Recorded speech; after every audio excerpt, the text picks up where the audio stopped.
Today's guest is Jed Regante, who is an attorney at turned entrepreneur who is passionate about sustainability and environmental conservation. He is the owner of Hill Country Rainwater, which is a company that specializes in designing and installing rainwater harvesting systems. And this is for residential and commercial properties in Texas. So, Jed, thank you very much for being on. How are you doing today? I'm doing fine, thank you, and thanks for having me. Absolutely. I'm excited to dive into this. I think you're the first guest I've ever had that has come in with a business of rainwater installation or like conservation, etc. So, I mean, I guess good to be number one, but I'd love to actually just know like what is that about? How did you go from lawyer to doing that? Just kind of give us a breakdown of your story. Wow. Okay, so that's tough. So let's do the second part first, or the first part second. What is rainwater harvesting? So it's exactly what it sounds like. It is taking rain that falls on your roof, collecting it, moving it to a storage tank, pumping it back to a filtration system, filtering that water to make it potable, and then putting it into the house plumbing for drinking, for washing, for whatever you're going to use it for. That's it in a nutshell. The drill down into how you do each of those steps is obviously the science and the art of what we do, but that's it. And it is a fully renewable resource that falls on your roof. It's one of the cleanest sources of water you could possibly imagine, obviously. We do have now with what we have with these microplastics in the air, PFAS.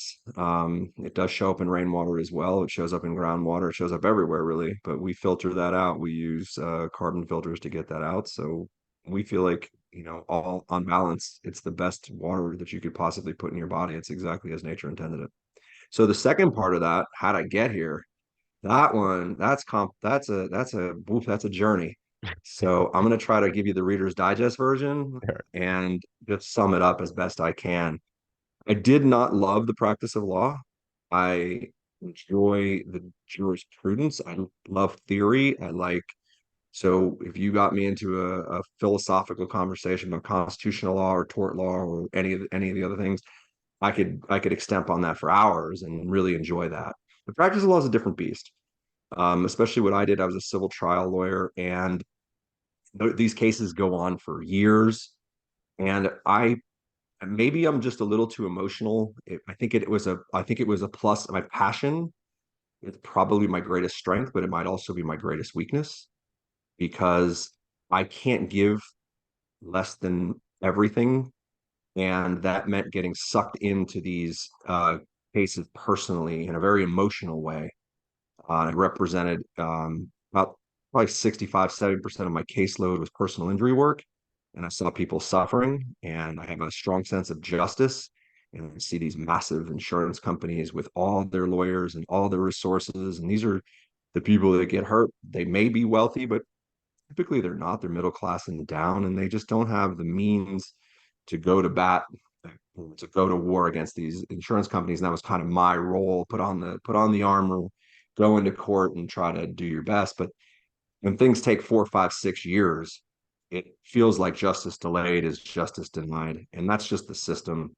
So for me, I found it very difficult, and I moved into I had a friend who ran for state senate. And he asked me to be part of his campaign. He made me his deputy campaign manager. He won. From there, I got interested in lobbying. It's kind of one of those things you do well on someone's campaign. There's another gig in politics for you somewhere down the road, typically if you do a good job. I thought I hated the practice of law. Lobbying was easily the hardest and worst work I've ever done. Just the people that you have to be around, the what I call legalized corruption. It's perfectly legal. Everything everyone does there is perfectly legal. It's all above board, but it's all about who can write the bigger checks and more of them. And when you see legislation being made that way, an expression in politics. There's two things you don't want to see being made. One is sausage, the other is legislation. You get to understand it from the inside. So I did my time there. Just went. I had a year contract. I had a lot of money tied up in a bonus. So I waited till that bonus came in and then just left Fort Lauderdale. That was the year I was in Fort Lauderdale. Went back to Key West and quite literally started cutting fence pickets for a local fence company that a friend of mine owned. He needed some help, and I just wanted to be back on the tools. I had done a lot of construction work in my youth. When I was younger, put myself through college, helped put myself through law school that way. And I love being outside. And so I just started working in that field. One thing leads to another. 2 years later, I buy my own fence company. We go from that to building decks and architectural welding and start growing that business. That wasn't super satisfying. So I wanted to put solar on my home. And I'd always been, so maybe just push pause on that. I've always been very interested in the environment. I thought I was going to be an environmental lawyer. It didn't work out that way. It turns out that's very boring administrative law.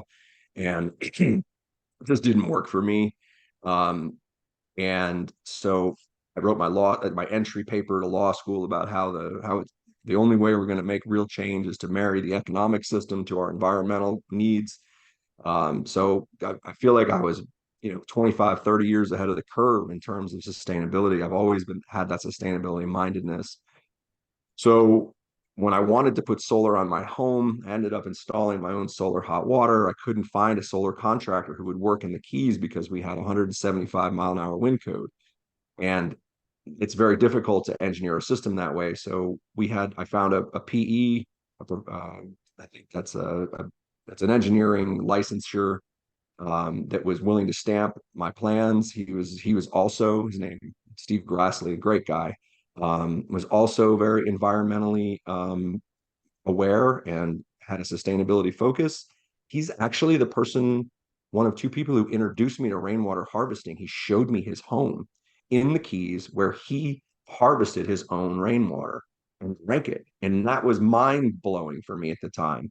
And then I did a little research, come to find out that almost every home in Key West that was built before the bridges were built, and I guess that was in the 50s or 60s, that every one of those homes had a cistern underneath it, concrete stone cistern, and they all gathered their own rainwater and drank it and used it themselves.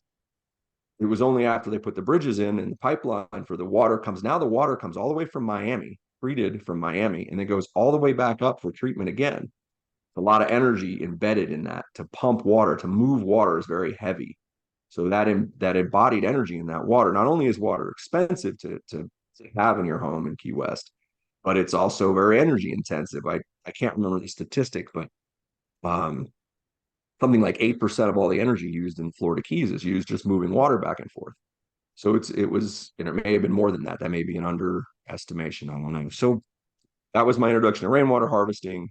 At that point, then I started, once I was back in the Keys doing the sustainability work. Now we can come back to the original story. I'm back in the Keys and I'm starting to do this solar thing and getting involved in local projects. Don't recall, I started going to conferences. I'm sort of autodidactic. I've taught myself a lot of what I know. I never went to never formal engineering school or anything like that. I have a bachelor of arts in criminal justice. So I don't have a technical background, but it's always been something that's I've been good at picking up, especially from a functional, pragmatic side, making things actually work. So, and I got one thing led to another. I ended up with the solar company. It was kind of a solar company, kind of not. We Solar licensure in Florida is very difficult, so I would work under as an attorney. I figured a workaround. I just got a power of attorney from my clients to act on their behalf, and then I just hired all the subcontractors and basically acted as a property manager more so than a contractor, but essentially supervising the projects, making sure they got the right equipment. Did several systems. The solar rebates went away in the state of Florida. One legislative session, they decided they weren't going to do that anymore. And that was the end of the solar business. It went away quickly, but it turns out I was a really bad salesman for solar because that time solar was nowhere near as inexpensive as it is now. There wasn't the avail. This was 2009 for sake of reference. It just wasn't a robust enough market. The Chinese hadn't really entered the market space yet. Panels were still super expensive. All the ancillary equipment was so rare that it was very expensive. Plus, we had to build special systems to deal with our wind code. So what I ended up doing was talking many of my clients out of doing solar. Instead, having them do more cost-effective options, like what I call the low-hanging fruit. Do your insulation, caulk your windows, replace your single pane windows with double glazed windows. Paint your roof white if you have the ability to do that. That's going to reflect sunlight out. Key West is a hot climate. We don't have a freezing element to it. All these little replace your HVAC equipment. If you have old, you got 6 year 5 ton HVAC unit, replace that. Go up to a 25 ton SEER system. Really um, change the mechanical equipment to be more efficient. All of that was cheaper at that time than doing solar. And so I ended up becoming a de facto consultant for sustainability. Happened to meet the right people at these trade groups.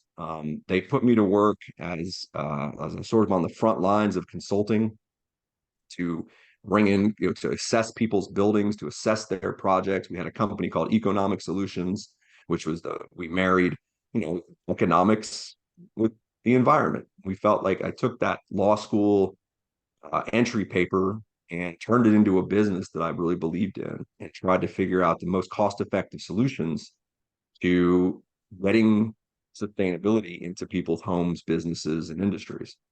And that's how I got here. It took some time off in 2012. Fully just took us what Tim Ferriss would call a mini retirement. Mm-hmm. The 4 hour work week was a big influence for me. Um, I met one of Tim's friends down in Costa Rica when I was down there, and a guy named Perry Gladstone, another influencer type, like life coach style guy. And my wife and I, we took our 3 year old down to Costa Rica. We lived down there for almost a year. I came back to Texas, decided, and for a number of reasons, it was time to go back to work. And this was just coming out of the last drought we had here in Texas around 2011, 2012. In Lake Travis, one of the big lakes here that's part of the Colorado River system that supplies a lot of the water to city of Austin, was so low that you could literally see the bottom in places, and docks that had been, floating docks were on the ground. It's like that again right now. We've had another drought cycle this last couple of years. So I realized at that time, my brain went straight to rainwater harvesting, to like water. We've got to think about water because you can live without a lot of stuff, but without water, you're basically dead. It's 3 minutes without air, 3 days without water, 3 weeks without food, right? That's the whole survival mantra. This is where I want to be. This is the space I want to be, because in Texas, water is so important. The rivers, the lakes, that's the lifeblood of Texas, the rivers and lakes here. That's what people thrive to. And then the groundwater, the aquifers, there's so many more people in Texas now than there were when I moved here. Millions more. So Texas is one of the fastest growing, may still be the fastest growing state in the country. Austin, like if you remember Austin 10 years ago versus Austin now, it's an entirely different place. And due to that growth, but every one of those, it's not so much in Austin, but in places other than Austin that don't get their water from the Colorado, everyone's got straw down in that aquifer, and they're all pulling that water up, and it's not coming down as fast as it's coming out. So that's how rainwater for me. Rainwater was, I said, this is an amazing technology. And even in a drought year, we had it last year, I still have a full water tank. I think that's probably one of the most like intricate and then like broad spectrum kind of intro stories that I probably had on the show. You know what I mean? Like there was like this whole arc of like you're really just getting good at a lot of things you don't actually want to do, to then end up at this place where like ironically the visual that I have now is like water being filtered into something that's like actually pure and like that you actually want. You know what I mean? It's like this whole spectrum of experience filtering down into Yeah, yeah. this one unique thing. So yeah, thank you for It's a sharing that. beautiful That's a really, metaphor, man. I really see cool that. story. So Thank yeah, you're you. very welcome. Yeah, so listen, I'd love to then just dive into um essentially what I can help you with today. And I only rush that because I actually would love to ask you some more other questions about this, but it's just I do have a hard stop like at the end of this hour.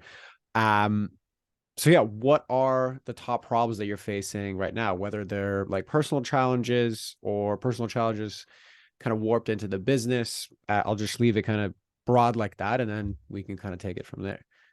Okay. So for me, I started getting business coaching last year. I learned all the things. Like, I'm a really good technician, right? I understand what I do, but apparently running a business, even though I've been doing it for 20 years and been relatively successful, obviously been doing it wrong. Um, there were so many aspects to what I was doing that were just not correct in terms of how an entrepreneur should be running their business. And suddenly my eyes were open to this whole thing, that I realized I didn't know what I was doing. Like, I was never going to scale my business. I was never going to get out of the model of the owner operator if I didn't adopt these protocols, the practices that successful businesses do all the time, that repeat these same steps, systemization, creating processes, SOPs, the things that allow businesses to become bigger and thrive. And I've struggled with that process. That has been I tried to implement a lot of the things, and instead of things getting better, things got worse. I ended up spending a lot more money to try to create these things, hiring more people, and our productivity dropped and our quality went down. Largely, probably, maybe because I wasn't as present in the field. I was trying to do more working on the business, as they say, than working in the business. So that's been a big problem for me. Is And I'm very impatient as a human being. My uh, for sure, my greatest flaw is my impatience. I am incredibly impatient, but it's also a gift, right? Impatience leads to trying, working harder and pushing through the envelope to get to a place more quickly, but it also leaves me unsatisfied when things don't happen quickly enough. I guess, it almost circles back to what we were talking about with being a lawyer. A case that takes 5 years is just too long, even though that's the process. And I just couldn't get comfortable with that. And I think I'm starting now in the last couple of months to become a little more patient, to see that the patience is an issue, and I just have to accept that things take a little bit longer than I'd like them to, and change, especially big changes in an organization that nobody was used to, that nobody knew were coming, are disruptive. And dealing with and having a plan for dealing with that disruption. So that's been a big thing.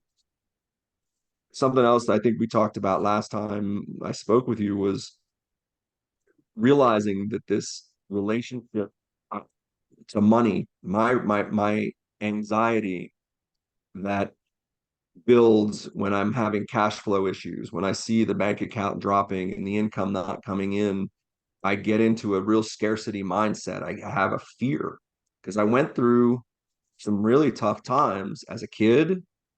When my father left our family, we struggled. And then again during the um, 07, 08 recession,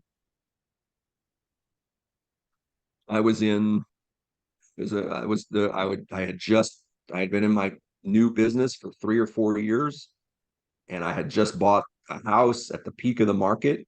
Didn't, no one told me it was the peak.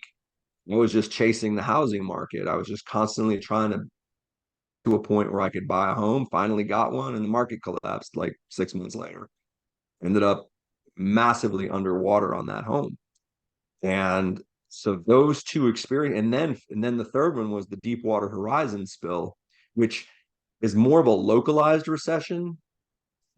So Key West being a tourist-driven economy, when that Deepwater Horizon spill hit, there were waves of cancellations of people canceling their vacations in the Keys because people weren't sure if there was going to be oil washing up. They didn't know what to expect, so they canceled their reservations. That shut down the tourist economy, and when the tourist economy dries up, the cyclical industries like mine were right behind it. We were, you know, and I hadn't had enough time in the business to accumulate enough cash, especially given the prices in Key West, what it costs to live down there, to really be, able to sustain that. We ended up making it. We ended up staying in business, but only by being extraordinarily frugal and thrifty and really trying to find a way through that was not by growing revenue. We had to cut expenses and everything else in order to get there. So I think there may be some, whatever, I don't want to call it PTSD because I think that may be a little too clinical, but there's definitely some emotional trauma around money there. And this feeling, when I start feeling as if I'm not okay money wise, it seeps into my being, creates a lot of anxiety, and actually creates a self-fulfilling prophecy of me spiraling downward and not being as productive. And I think it, because I am the head of my company, I think it bleeds into my relationships with the people that work with me and for me, and has an effect on the entire organization. And then the final thing would probably be trust, right? Um, I have a difficult time trusting men, and a lot of my best friends have been women, and I probably because I was basically raised by a single mom. My relationship with my dad was toxic, um, on a degree that is legendary. I mean, I actually represented my mom in her divorce against my dad for a period of about 7 years out of the 15-year divorce. So you can imagine a 15-year divorce. And then half of that, after I graduated law school, I was representing my mom, who couldn't afford an attorney, um, against my dad. So that probably left some marks. Just, and I feel like I've done a lot to be really transparent in my feelings about that. I don't know that I'm harboring any like real resentment, but clearly these are the things that I think are affecting me. The head trash that is somehow it getting in here and preventing me from being as successful in business as I think we should be, given right in the last couple of years how much sales growth we've had. We're booking far more jobs than I could possibly get done. So I've had to do two things. I've had to reduce the scope of the operations that we can offer. I've had to reduce the service area that we can work in, and I've had to raise prices in order to weed through, like to find the best opportunities for my business, which is maybe not a bad thing. Maybe ends up that this will all be a really good thing. But I'm struggling with scaling and probably had the wrong people around. I know I had the wrong people around for a while. So I don't know. I mean, it's hard. I get into this self-diagnostic loop you can hear me getting into right there, where I start to try to figure out where's it gone wrong? What am I doing that isn't working? Is it just me being impatient? I got to give it time to work. I got to find the right people. It's only been 9 months since we started this transition. So, and there was in the last 3 months, things had gone bad for 2 quarters in a row, productivity wise. I was killing myself in the office trying to get things to go, but productivity kept dropping, all kinds of problems in the field. I actually just started not liking what I was doing. I had got to a point where I was like, I don't want to do this anymore. And I'm not good at like persevering once I've made a decision I don't like something. Once I've made that decision, I tend to flee from it. This time I didn't. This time I kind of just did a brain dump, got everything down on paper that was bothering me, and started working through the issues. And I feel like over the last several weeks, I've turned a lot of it around. That my headspace is much better than it was even when I first started thinking about doing this interview. I feel like since then, and maybe it's just the catalyzing agent of knowing you're going to have to think about these things that that sends the brain into that space. But I don't know if that was coherent. It probably was. It seems a little incoherent to me.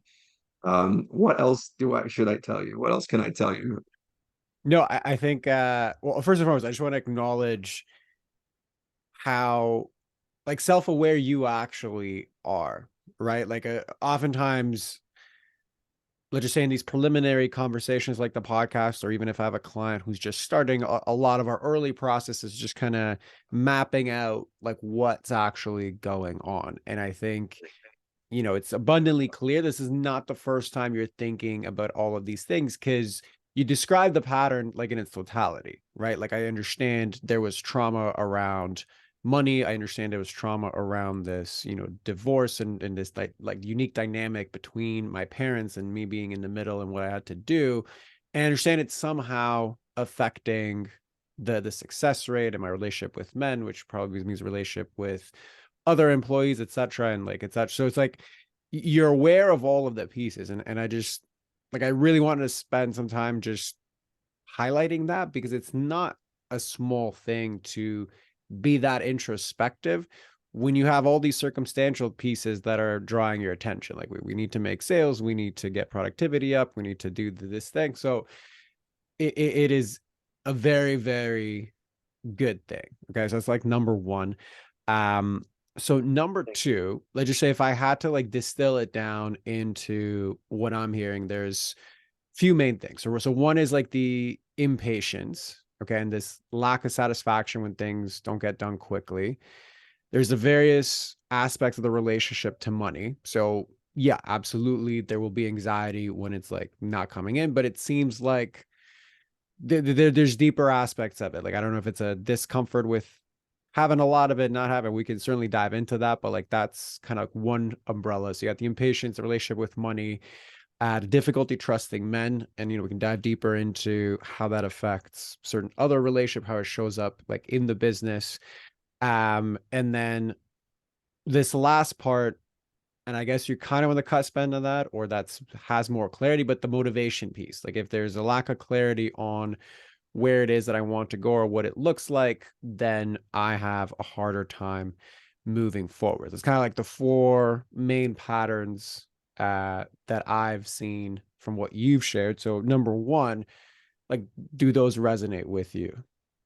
Absolutely. And the last one you just touched on, the motivation, it reminds me that I'm not entirely satisfied just doing the rainwater.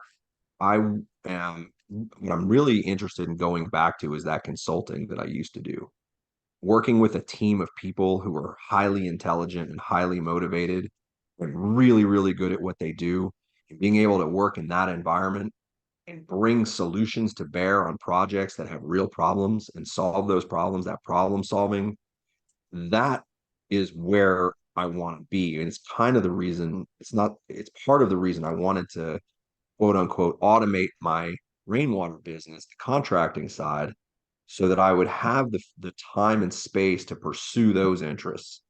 So that motivation is very strong. That motivational aspect is very strong to go back to that, to do more of that, to enjoy that, to have conversations even like this, where I can spend the time doing the work to get better personally and then to help other people.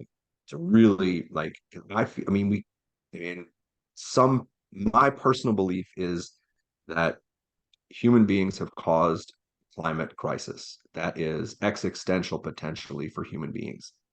And I have seen the handwriting on the wall for some 35 or 40 years. And it's now we're starting to see some of those effects. I really feel an obligation to my children, to their children, to try to do something. To like, I don't want it to be when I'm on my deathbed and, what did I do to help? What did I do? What was my role in this? What can and I feel like I have a lot to give. I feel like there are solutions. I'm an optimist, an eternal optimist, an idealist, even maybe. And I feel like we can get there. So that motivation piece, like even though the rainwater company is doing good, it is a source for protecting it is a function of protecting a groundwater resource. Like that's very important. But maybe it doesn't feel like enough for me. It doesn't feel like I'm giving the full extent of my talents to what I see as a massive problem that has a need for as much talent as possible to be applied to it. Got it. So yeah, what and I was gonna touch on this as well, but I mean it came up right now, so that's perfect. It's like all of like even just the story you've shared, it's like it's an increasingly like clear move towards more fulfillment and purpose. Right? It's like every single step you've taken in your story, to me, the through line is like I'm trying to move closer to a purpose that's like impact driven, like that has something deeper than I'm writing this like legislature, I'm putting together this contract, I'm creating this, rainwater contracting service. Like all of those are a step closer in a vehicle towards more purpose. And to me, this whole last piece or the last share is like, well, there's this also motivation to like there's more of me to give. There's a lot of stuff in my head that can help a lot of people.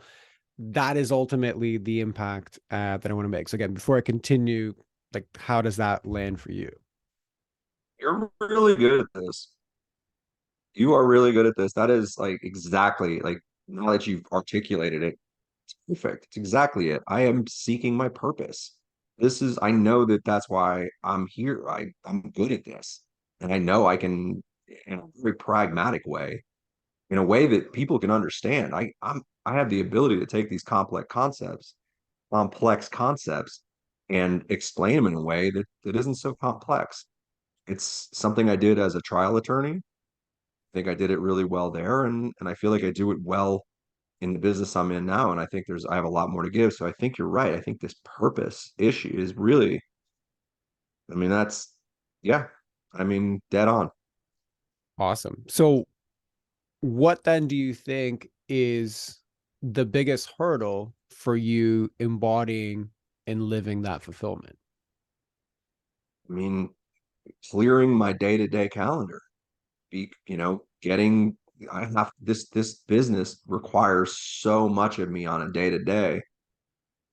It's so it requires more delegation than I've done. I've done some delegation, which requires the right people to delegate to and the patience to wait for those people to enter the sphere. And not only that, to go seek them, to go seek those people out. I actually had an interview with a potential employee this morning that really made me feel great. I changed my entire ad copy, how I'm trying to recruit people, stopped recruiting for skills and started recruiting for values.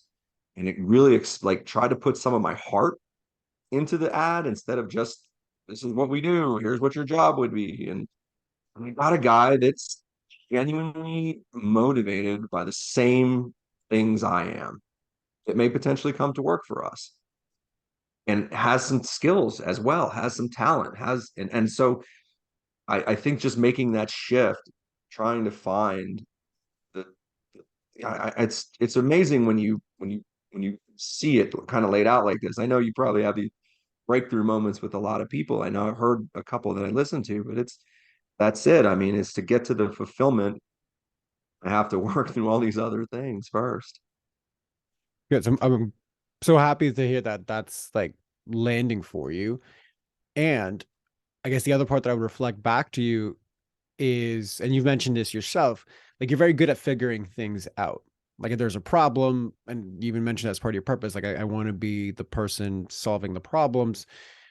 So even this scenario of the hiring, I know you said you had business coaches, so I'm assuming you spent a lot of time working through, okay, well, how do I set up the processes, the SOPs? How do I actually funnel people that I want to hire? And what's the appropriate, hiring stages and all like I'm going to assume you've done or invested in at least understanding the basic nuts and bolts of that.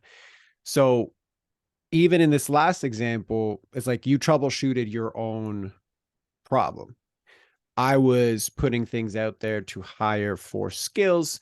This is more of a values play. I can teach the skills. Now I'm getting some good feedback. So when it comes to situations like this, where I have an entrepreneur in front of me where it's more about fulfillment, it's more about purpose, it's more about clarity, oftentimes they'll fall into the category that you have, which is like they have the skills and or they have enough skills to be able to navigate to solve the objective business problem. So Mhm. this is kind of a long ways to say that from at least the outside looking in, from what I hear, you have enough skills to, with the right people, make your way into a business that you don't necessarily have to be in all the time, right? Kind of like you get into that 4 hour work week space because so much of it is systematized. So knowing that you have those skills and knowing that it's the purpose and the fulfillment and the mission and the impact that I'm really after. From your vantage point, like how do you think you're getting in your own way to make all those things happen? I don't know. That's the question, right? Like that's the question. What am I? I mean, I do have the cycles, um, the emotional cycles that are money driven, and which feeds into the trust relationship, that not trusting. And honestly, you know, I'm I tend to be a little over trusting at first, but I'm always on the lookout for that first sign of disloyalty, that first sign of abuse of trust.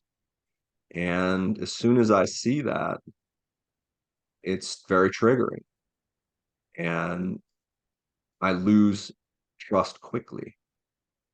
Right. So So there's like a that hyper vigilance of like somebody's about to screw me over. So I gotta like look at all the things, and maybe sometimes that leads to painting like red flags green, but then sometimes like yellow flags red.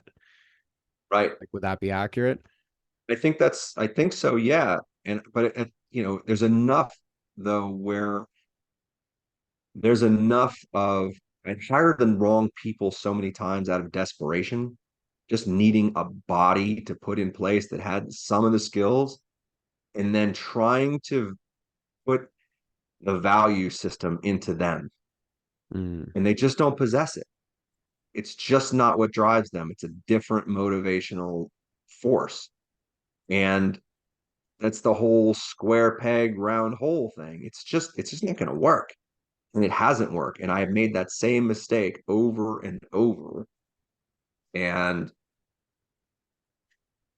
I I I think that's probably the for like I don't know. I don't that seems like the biggest problem, but I know that's not the issue. The issue is what's in my head that's holding me back, right? So how do I how do I define that for myself?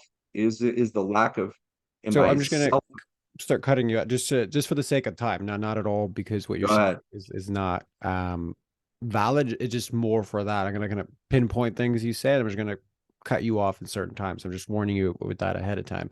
Um, I agree with you that yes, you have it's like when the circumstantial, objective, outside of you problem is in front of you, like I said before, you have the skill set to navigate to figure it out.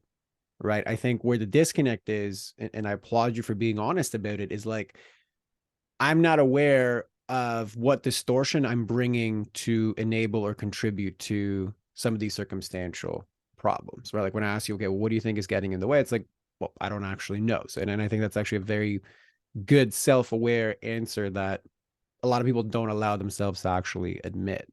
So if you're okay with it, I'll just poke and prod into some of the things that you've mentioned already to kind of determine the maybe deeper beliefs around that, if that's okay with you. Please, that's I do not know, and I'm here to listen. So please Awesome. tell Okay. me. So I think the first one I would start with is like, what is your definition of impatience? Because you mentioned that multiple times, like I have a hard time being patient. So like, what's your definition of patience or impatience? I mean, wanting something in the immediate and maybe, you know, lack the delayed gratification not being satisfying enough. You know, identifying something that I want to have done and it just not getting done in the time frame that I would like it to. That's how I see impatience. I have a building that is sitting on my property that is unfinished, and it has been sitting unfinished for several years. And I just like I can't seem to, for whatever reason, that building just can't seem to get completed. And I'm super impatient right now. I'm like, I've gotten to the point where I'm just desperate to get it done. Let's just get it done for God's sake. And maybe completion is something that's really important to me. Um, maybe you know, completion is an issue for me because it these all these incomplete items. You know, I suffered a lot from ADHD as a kid, so I probably didn't complete a lot of things. I probably left a lot of things undone. And so I think seeing things undone as now makes me uncomfortable. So if we go with that thread, if things are incomplete, then what does that mean about you? I would say it means that I haven't done my job. I haven't, I have failed in some way that these things were incomplete. Okay. So I've failed if things are incomplete. So how many things out of the projects that you do are 100% in your control?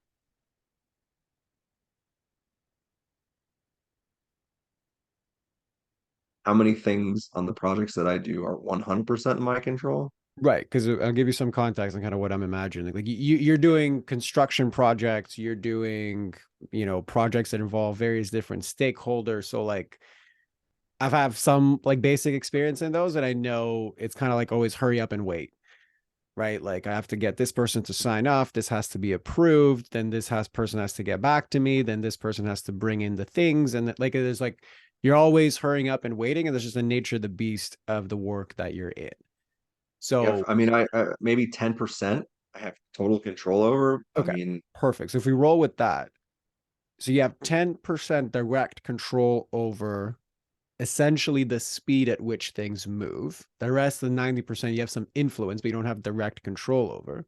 So for the right. 10% of things you actually do control completely, 100% of your self identity is seen as a failure if things are viewed as incomplete.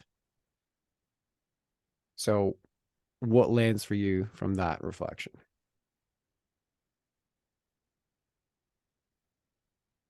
Well, I mean, I hadn't really thought about the how much I actually control part. And I think the externalities are, I mean, I'm aware of them, right? Like I know that if it rains on a day that we're supposed to be working, which is the irony of my business, people think I love it when it rains, and I do, but it prevents us from working. So if it rains on a day we're supposed to be working, we can't get that job done, and the job flows over the weekend to a Monday, and you know, so now I'm 3 days behind on the next project that's supposed to start. It is like there's nothing I can do about that. I can't change that, but it has a consequence to me. I have a client calling, where are you? You said you're going to be here Tuesday. It's now Tuesday afternoon. You haven't showed up, or we're doing a much better job of never letting that happen, just not showing up. One of our core values is communication. So making sure that if things do go over, we do a better job. But um, I think that maybe it's the consequences of the externalities that make me feel frustrated. And I don't know. I'm just trying to like put it in perspective. I'm not, I get what you're saying. I mean, I don't have control. Maybe control's an issue. Maybe I'm a control freak or something. Maybe that's it. Well, I mean, I don't think we've explored that one enough for me to like comment or not. I guess what I Mm, just want to point out to you here is, hey, I am not at all discounting the frustration and the logistical, gymnastics you have to do when these circumstances change. That's kind of what I said. 90% of the things I don't actually directly control. One of them, which is weather. So I think it's perfectly natural to be frustrated and then to have, these fail safes or workarounds on like how do I then shift the other projects and the communication, all of that. All that absolutely makes sense. I think what I'm drawing to your attention, at least as far as this inner limit of impatience, you sharing that, okay, so I had ADHD as a kid. A lot of things were left undone. A lot of things were left incomplete. And when I saw incomplete things, that was a reflection of my failure as, a being. Like this is reflection of why I'm failing. And then I have this thing that like I can't control. Right.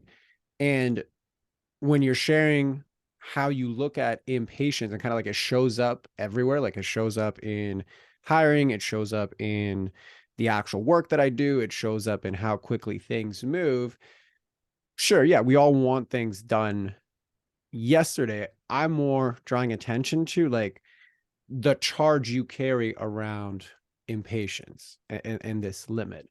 And to me, what I'm hearing and why I kind of shared with you, so like 10% of things you control, but it has this blanket 100% I'm a failure if things aren't complete, then incompletion becomes an identity thing, not the nature of the beast of the work that I do. You Mm, can still be frustrated around the job, and it's valid to be frustrated in their job, but there's a separation between those two. Right now, completion for you means I'm a failure, or incompletion rather means I'm a failure. So, of course, you're always going to be frustrated with impatience. And if you keep repeating the story of, well, I'm just impatient, it mm. actually bypasses the real issue here, which is like, I am seeing fault in myself in essentially things where I have no direct control, which means then you don't have fault or right in them. So what lands for you there? Well, I mean, probably I'm starting to sense a pattern of I'm really hard on myself. Like I am my own worst critic, and I'm like, there's this expression, be kind to your inner child, and I am just not that. I am always like, I am really down on my inner child all the time. And that, so that's, I think that, wow, um, I suspect that that is the head trash that is really getting in my way, is that I'm unable to forgive myself. I'm unable to, you know, accept myself and be okay with, my flaws and you know, just not being kind to myself. And I think once that starts happening, that's when I see that spiral of problems. That's when everything else kicks in because if I'm unable to be, if I'm unable to love myself, like how am I gonna like myself? How am I gonna be able to love and like other people and find the trust and find the patience and Correct. yeah, And even from let's just say, in this instance, I'm drawing a parallel. I haven't actually verbally said this. So, if something's not landing, by all means, let me know. But if you're noticing that, okay, this is potentially how I was parented, or this is what I heard growing up, like that sort of criticism type thing was the norm of how I got, reprimanded or prompted to change behavior. That voice is going to internally be the voice that you use to then parent yourself and continue to parent yourself. And just the virtue of the observation of, well, I'm not actually giving my inner child what it needs in these moments, because even though I'm an adult and I know objectively the reality of these things, the part that's hyper vigilant is constantly scanning the environment is the part that sees incompletion as basically I am bad, I am not good enough, I am in some ways a failure, right? yeah. Now yeah, sorry, go ahead. It's the fearful child. Correct. It's the fear of criticism. That is my upbringing in a nutshell. Yeah, I had two of the most critical parents you can imagine. And which is very common for these types of patterns that are like, what, like the good side of your inner judge is it actually does push you to do a lot, that's right. but then it pushes you to do a lot while carrying a whole lot of baggage, which at some point you start to crack at just because like I cannot carry anymore. And to just bring this back to what you started this whole conversation with, as far as like business problems, right? So it's all these inner limits are preventing my success. This is why I struggle with scaling. It's kind of like if everything is always pushed through this lens of, completion means that I'm a failure. So now I project that onto people. If they're not completing, then I am continuing to be bad. So it's like it's another layer of that. So you're going to make decisions that are distorted because you're basically making them from the lens of a wounded child. Yep. You can see how all these things interconnect, right? And I'm sure it overlaps with trust, but I think that there's like more things there that like we just don't have the time to get into right now. Yeah. Um, but do you see how like suddenly one thing ripples into a whole lot of things where even though it's great that you're taking, like I got business coaches and I'm putting all these processes together, that's all great and needed objectively, but it's only objectively ever going to work to move you forward if it's not also distorted by things that don't have a need anymore, which is like, your inner child coming into adult business decisions. So what lands for you there? I mean, all of that. I mean, the whole sort of pattern of behaviors and feelings that are associated with those behaviors. Now that I've like this would not have like I did not see this coming. This is I'm pointing to my paper because I'm taking notes too because now that that it's out there in the open, it just seems so obvious. It just seems so obvious, but it wasn't obvious until we talked about it, until we got to that down. And it just when I'm critical of myself, I become more critical of others. When I become more critical of others, their performance flags because they're feeling criticized, not supported. And on it goes. It creates a feedback loop of failure because that's that's what it's going to lead to. I mean, nobody wants to be criticized. Nobody wants to be that. So I mean, it just makes perfect sense that that's the root, sort of the root cause of these other things that, and again, trust also definitely the trust thing feeds into that a lot, because I didn't have trust in a parent, didn't trust that person. And so because I'm in a male oriented environment, my inability, like not only feeling, criticized, feeling a lack of trust there, it just creates a poor work environment.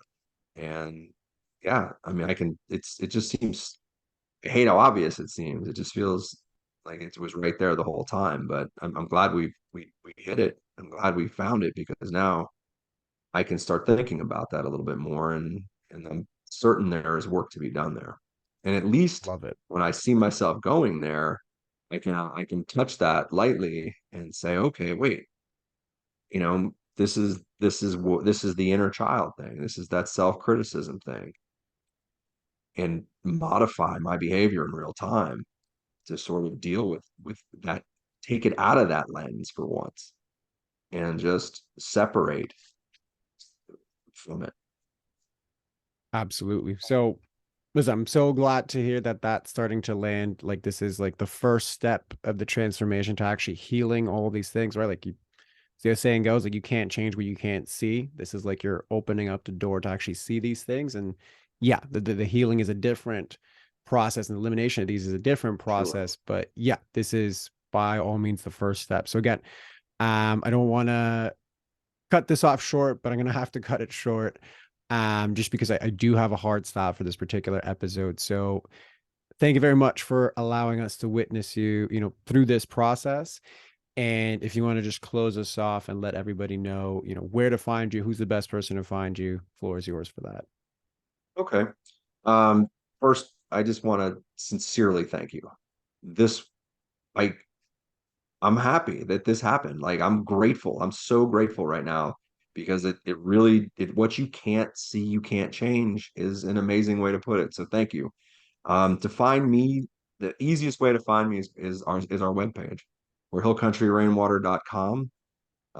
If you're interested in consulting work and stuff like that, please give me a call. But that's, you know, I'm easy to find. I'm the only Jed, Jedde, Regante, Regante in the world. There is nobody else in the world with that name. So if you're looking for me, you can find me. I usually abbreviate my name Jed because who spells Jed with two D's and an E? Only my parents. So that's how you can find me. Awesome. And thank you, man. Really, honestly, this was great. Like I'm I'm tickled. You're very welcome. I'm glad that it landed for you. And yeah, we'll include all that in the show notes as always. So yeah, to everybody else listening, we'll see you on the next one.